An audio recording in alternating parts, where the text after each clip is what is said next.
Kanpur, a city where thousands of people go about their daily lives as usual. But the evening of October 31st was different. It shattered the life of an innocent family. This is the story of 16-year-old Kushagra, whose tragic fate sent shockwaves through the entire city. Today we bring you a case that is both heartbreaking and terrifying. A young boy full of dreams was kidnapped and brutally murdered in what initially seemed like a ransom case. But was ransom really the motive, or was there something more sinister at play? Let's find out. October 31st, 2023, a normal Monday.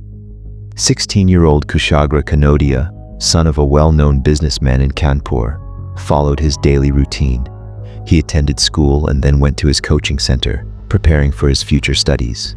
His usual schedule meant he would return home by 6 to 7 p.m., but that evening he did not. His mother grew anxious. She dialed his number, but his phone was switched off. Assuming he might be with friends, she called them. They all said the same thing. Kushagra had attended the coaching class but had left afterward. By 7:28 p.m., worry turned into panic. She informed her husband, Manish Kanodia. He tried to calm her, but when 8 p.m. passed with no sign of their son, fear gripped the family.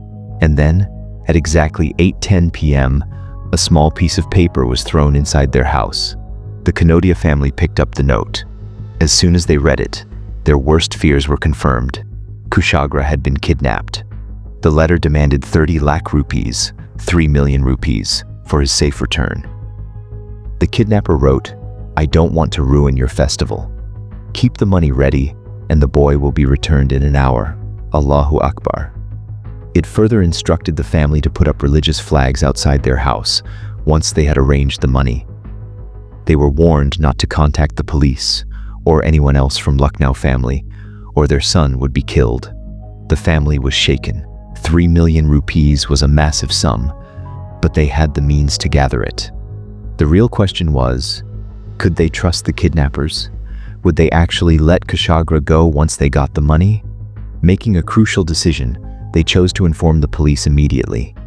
By 8:30 p.m., the local police arrived. Within an hour, top officials from Lucknow, including the police commissioner, were at the Kanodia residence. A strange letter, mentioning a close family connection, had arrived.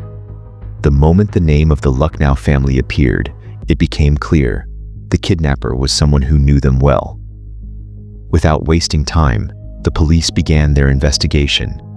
The first question was, how did this letter even reach their home? The security guard was the first person the police questioned, and what he revealed was crucial. He said that a young man had arrived on a scooter, his face covered with a cloth and a helmet on his head. The man handed over the letter, saying, "Give this to Manish Kanodia." The guard found this suspicious and told him, "You should deliver it yourself, but you'll have to remove your helmet and face cover first." The young man agreed and walked into the building. But something caught the guard's attention. The scooter's front license plate was covered with black paint, and the rear plate was hidden under a cloth. His suspicion grew, so he quickly removed the cloth and noted the number. As soon as the man returned, the guard tried to get a better look at his face, but he quickly left. Now the police had their first major clue, the scooter's license plate number. Security cameras outside the house also captured the same scooter. Without losing time, the police pulled up the vehicle's registration details. The moment they saw the owner's name, one person came to the family's mind: Rachita. Who was Rachita, and why was this so shocking? Rachita was never the type of person anyone would suspect. Known as Kushagra's tutor, and practically a part of the family, she had always been a familiar face. But when Kushagra went missing, her constant phone calls, filled with feigned concern, started to raise eyebrows. Was her worry genuine, or was it just a clever disguise for something more sinister? Instead of confronting her directly, the family opted for a subtle approach. They devised a plan to track her scooter without alerting her. During a casual chat, one of them asked, "By the way, where's your scooter these days?" She replied nonchalantly, "It's with my boyfriend, Prabhat Shukla. He lives a bit further out in Omnagar." That answer only deepened the mystery. Keeping their cool, the family accompanied Rachita to Prabhat's place. There it was. Her scooter parked right outside his house, exactly where she said it would be. The next move had to be carefully planned. Pretending they needed Prabhat's help in locating Kushagra, they set the stage for the next chapter of their investigation. What was the police about to discover? At the same time, the police were already digging deeper into the case. Were Rachita and Prabhat both involved, or was someone else pulling the strings behind the scenes? The first step for police was to trace Kushagra's last known movements. The upcoming investigation was about to uncover shocking truths. Stay tuned. CCTV footage from his coaching center revealed that he had left at 4:13 p.m. At one point, a man wearing a helmet approached him, asking for a lift. Kushagra, unsuspecting, let the man sit behind him on his scooter. This was the last footage of Kushagra before he vanished. The police quickly mapped the route he should have taken home. However, additional CCTV footage showed he took a different direction. At 4:32 p.m., another camera caught him stopping his scooter and walking towards a house with the man who had taken the lift. Something was off. The boy had gone into the house at 4:33 p.m. but never came out. At 5:12 p.m., the helmeted man exited the house alone. The police knew something terrible had happened. They reached the house in question, only to find its door locked from the outside. Breaking in, they made a horrifying discovery. Inside, Kushagra's lifeless body lay on the floor. His hands and legs were tied with ropes, and his throat was strangled. He had been killed almost immediately after entering the house. The crime was brutal and swift. The house where Kushagra was murdered belonged to Prabhat Shukla, a close friend of Rachita, one of Kushagra's tuition teachers. Prabhat was quickly arrested. Along with him, the police detained Rachita and Shiva Arya, another accomplice. Shiva had been the one to throw the ransom letter inside the Kanodia home. Under interrogation, the truth unfolded. The motive? Revenge and greed.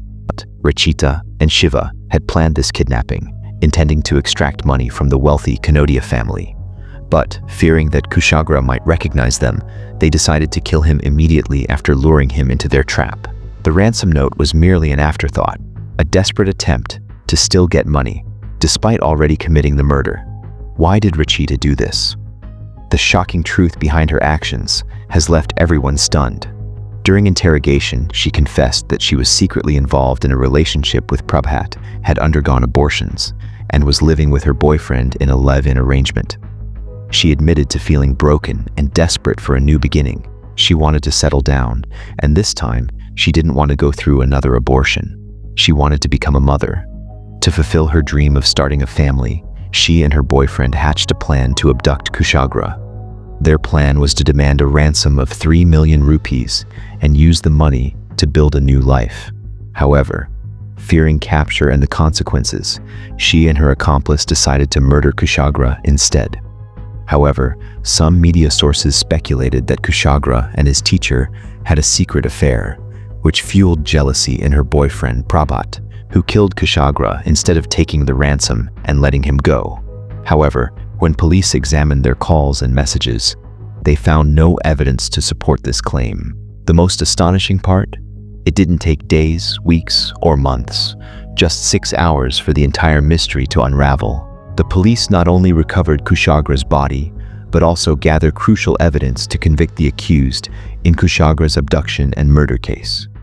The Joint Commissioner of Police stated that all the evidence points to Kushagra being killed solely to extort a ransom of 3 million rupees.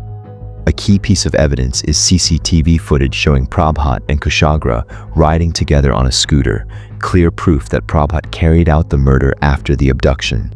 Additionally, call records and WhatsApp chats between Rachita and Prabhat reveal that they planned the kidnapping and murder together, while a third suspect delivered the ransom letter. JCP Tiwari emphasized that the evidence is so strong that the accused will likely face severe penalties. Prabhat is expected to receive the death penalty, and Rachita, along with her accomplice Shiva Gupta, could be sentenced to life in prison. In a recent interview, Kushagra's father, Manish, expressed his disbelief and grief over the tragedy. "We just can't believe that my son was killed by his own teacher," he said, his voice heavy with emotion. "We demand the strictest punishment for the accused. No family should ever have to go through this. This case is a grim reminder of the dark side of human greed. A young life was taken for money. in a crime that was as senseless as it was brutal. Kushagra's family will never recover from their loss, but justice was swift. The killers now face the full force of the law. May his soul rest in peace. For more updates on shocking cases like this, don't forget to like and subscribe. Thanks for watching.